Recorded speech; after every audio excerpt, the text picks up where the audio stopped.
Remember on day 1, I listened carefully to the pronunciation 5 times or more. On day 2, I paused every sentence, then copied the pronunciation out loud. I do this 5 times or more.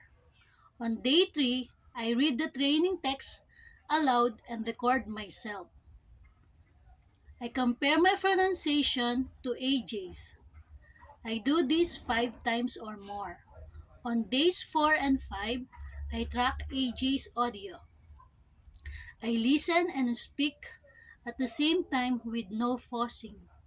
I copy AJ exactly with a loud voice.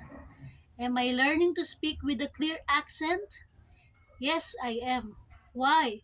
Why am I improving?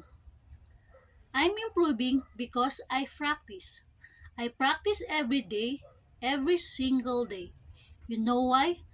Because I love practicing my English pronunciation. I love practicing pitch, volume, and rhythm. I love improving my accent, and I'm excited about sounding just like an American. Am I perfect now?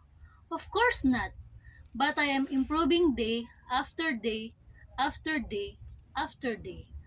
I'm getting better and better and better and better. I feel great. Why? Because I know I am succeeding.